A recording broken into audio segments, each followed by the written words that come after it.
Hello, welcome to Popcorn Recaps. Today, I will show you a rom-com, comedy movie, titled Senseless. Spoilers alert.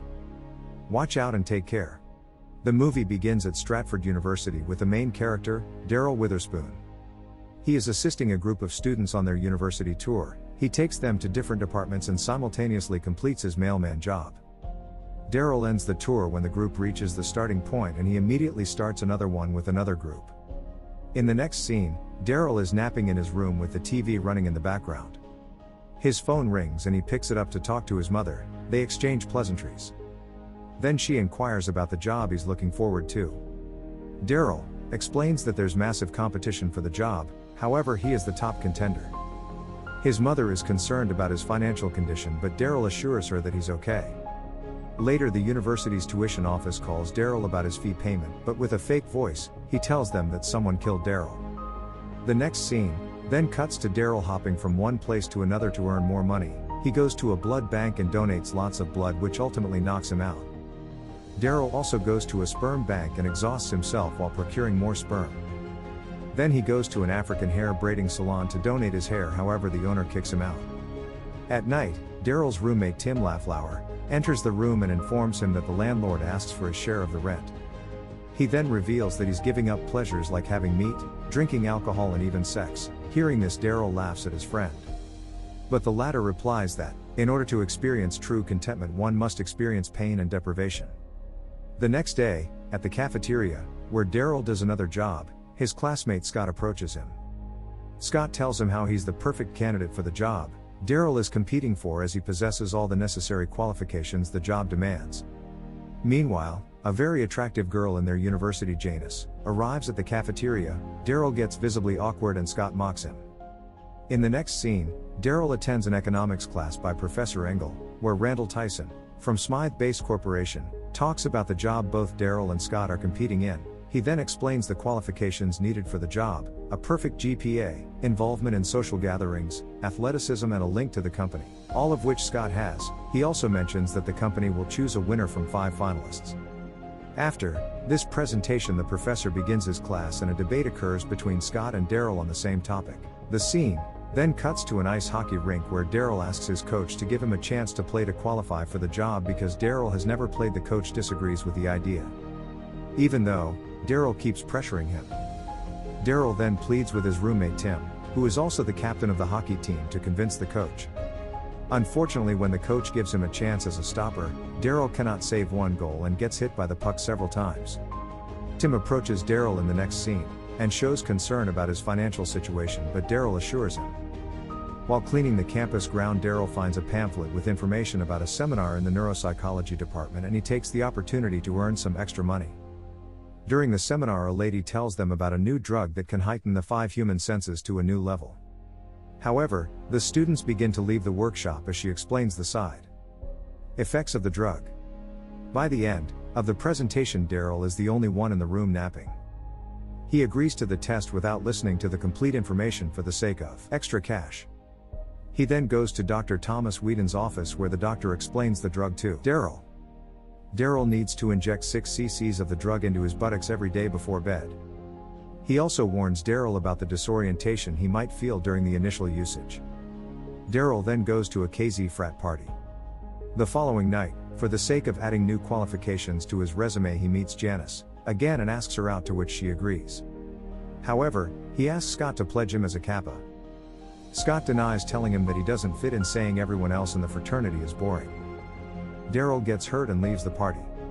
Once he reaches his room, he injects the first dosage of the drug, frustrated with his situation. The following morning, Professor Engel starts distributing question papers for the exam. As the exam begins, Daryl begins to experience the drug's effects, otherwise unnoticeable. The sound of pencil, watch ticking, chewing and the light reflected from the classmate's diamond necklace start to bother him.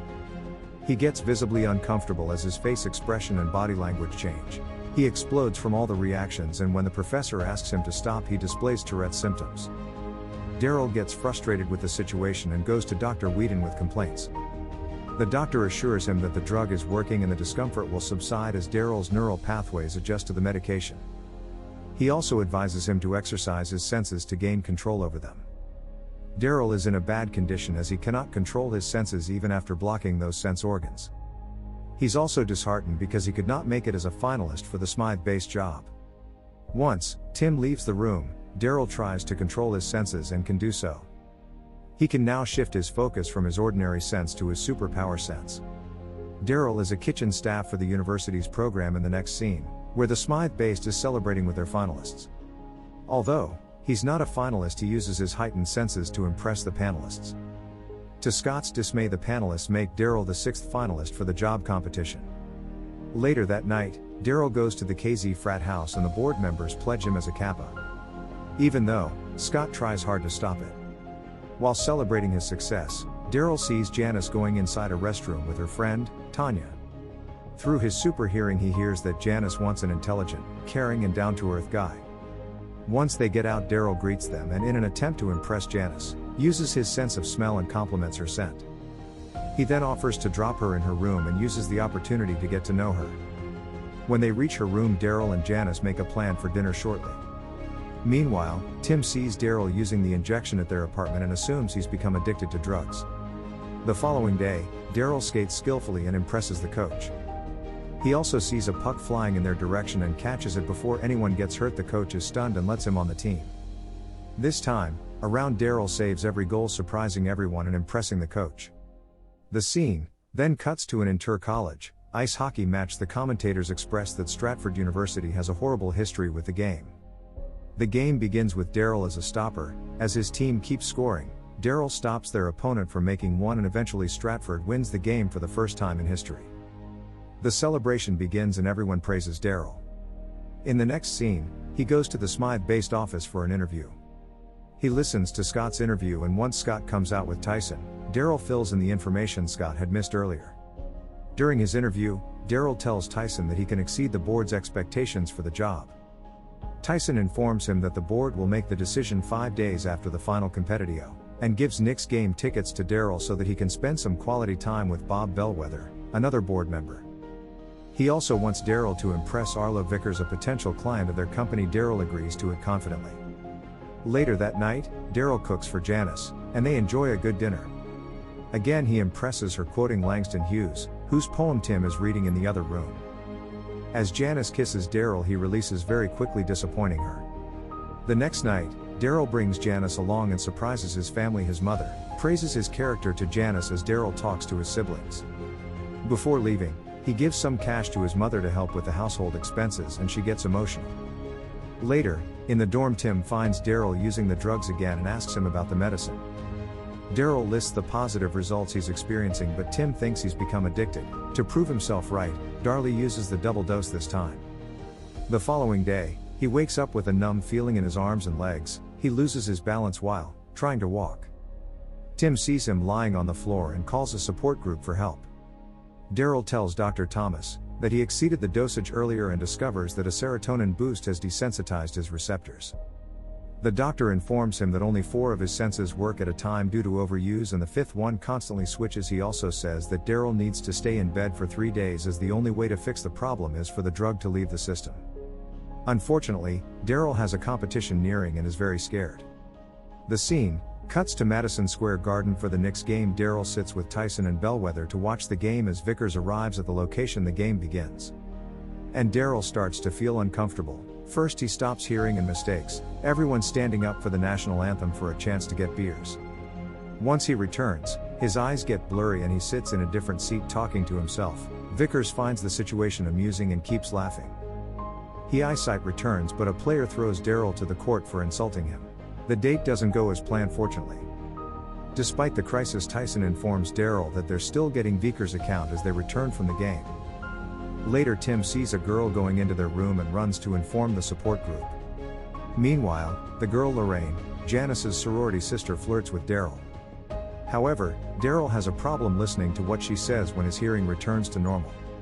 She starts to kiss him and get intimate. His eyes get blurry slowly, his body starts to go numb and he cannot feel anything. Lorraine is disappointed as she doesn't see Daryl getting aroused. As she leaves, Janice enters the room to find Daryl lying on the floor in his underwear. She gets upset and leaves. Meanwhile, Tim brings some medics to the room, but Daryl has already passed out. They try to give him an epinephrine shot thinking that he's overdosed, but Daryl wakes up before they can give him shot. He confronts Tim as he lays out his concerns about Daryl being an addict. Daryl tells him the truth about the medicine, but Tim is not convinced. Later, Daryl goes to the Kappa house to see Scott making a punch. Scott offers him a glass and he drinks it. Everyone is shocked to see Daryl gulping it down without a problem, as they know it has a pungent taste. However, he ingests it quickly due to the lost sense of taste. Scott then accuses Daryl of being the weakest link for the fraternity. He makes Daryl sit in a chair and hits him with a stick, but Daryl doesn't feel a thing. The following morning, Stratford has an ice hockey match with another university and everyone hopes that Daryl will help them win again. Unfortunately, his condition derails the game and they lose. Later, Daryl goes to Janice's room to confess his love to her. However, he confesses Tyson with his daughter Janice when the door opens due to his blurry eyes. Once his eyesight gets normal, Janice leads him out of the room and scolds him for pretending to be a good person. Daryl tries to defend himself and assures her that everything will get back to normal soon. However, she does not trust him and leaves him. In the next scene, Daryl goes to a pub to find Tim. He asks Tim to help him study for the final round of interviews for the job and Tim agrees. Meanwhile, Scott's dad arranges a group of high-profile advisors to help him. Daryl focuses on studying even though his conditions worsen, while Scott treats his advisors like his caterers. On the day of the competition, as Daryl gets out of his car, his eyes get blurry and he asks a homeless man for help, but he takes him to an alley and beats him. The man then takes Daryl's clothes, leaving him naked. Somehow Daryl reaches a clothing store and gets new clothes. He's shocked once he reaches the office looking at his new flashy interview inappropriate attire. Suddenly, his tongue goes numb and he urinates himself. Looking at the color of his urine, he realizes that the drug has left his system. Daryl reaches the competition room and defends his outfit by faking an allergy to other materials except for polyester. The competition begins, and by the end of the session, Daryl and Scott compete against one another. The final debate gets heated and both of them perform equally well. Professor Engel asks them a question for the tiebreaker, but Scott fails to elaborate on the answer. Fortunately, Daryl presents the solution very well and Tyson offers him the job. However, Daryl feels guilty and says that he's come all this way by cheating. He confesses to taking medicine and how he used it to become the finalist. The revelation shocks everyone. Daryl tells the whole story to his family and friends. Tyson gives him a job at Smythe-based mailroom and encourages him to work his way up.